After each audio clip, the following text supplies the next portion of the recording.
Okay, now we're back. And we're staying. Love never gives up, beloveds. John asked me once, he said, just admit that you don't know what you're doing. I looked at John and I said, I know exactly what God is doing.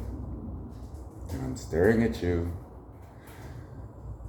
bringing you into heaven and telling you the truth. And then people would constantly try and pull him out of it. And I was like, you need to focus on what your real name is, and you need to walk in it. Their reality is based on what they can control, which is nothing. And if a lukewarm Christian understood the damage they actually do, because I'm looking at the situation when you're encouraging someone, I'm like, no, this is the 17th time this person has repented, and there is 7 stories of judgment about to fall on them. And you just added to it, and now you have about 3.5 stories of judgment that's about to fall on you, and you should probably leave me out of it. Because a lukewarm Christian won't say what I want to say. And I could never have a church that won't let me say what I want to say to the person I'm trying to prevent pain.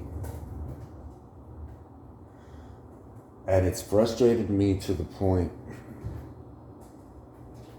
you're welcome, that I have to shepherd every single day.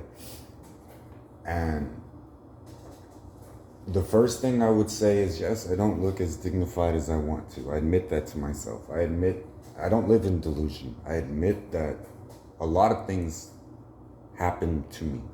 I grew up with the devil around me. It's like having a stalker.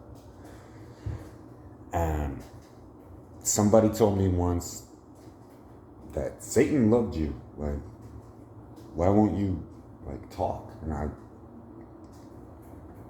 was like, you don't understand that type of relationship. No, Satan did not. Once I gave Satan, well, let's see what you do with this. And then I put myself in a vulnerable position. A snake is a snake. And I've always tried to keep my kids from snakes. And my friend actually, I couldn't ignore it because he said, when I get to heaven, I'm going to bring a lawsuit against God. And I was, the arrogance of this generation is just mind-blowing to me. It's like, you're going to need a lawyer. It's like, I was like, I hear your prayers every single morning, and I come out and I answer them, and then you just say, I don't want to talk about it.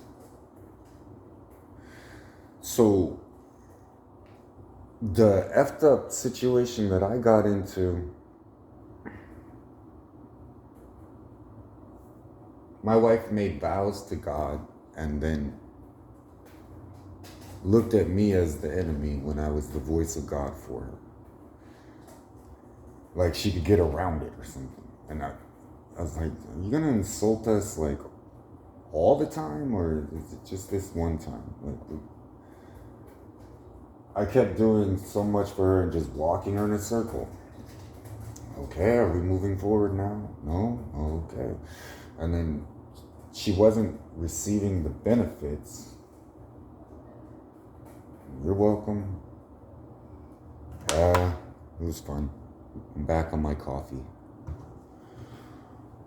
Having to make this decision. Like, to me, it's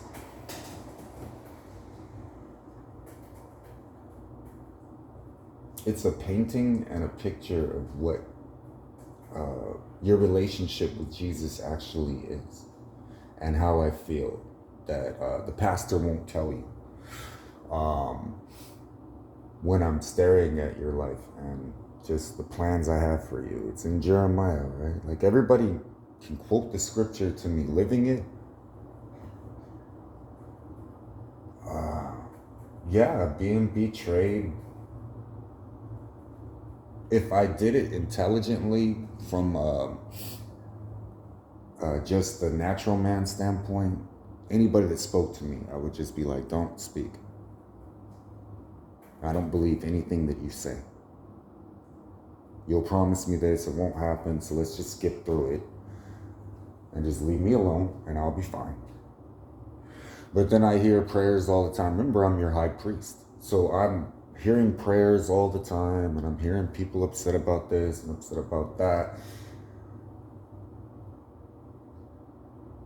And not being able to communicate. I needed music.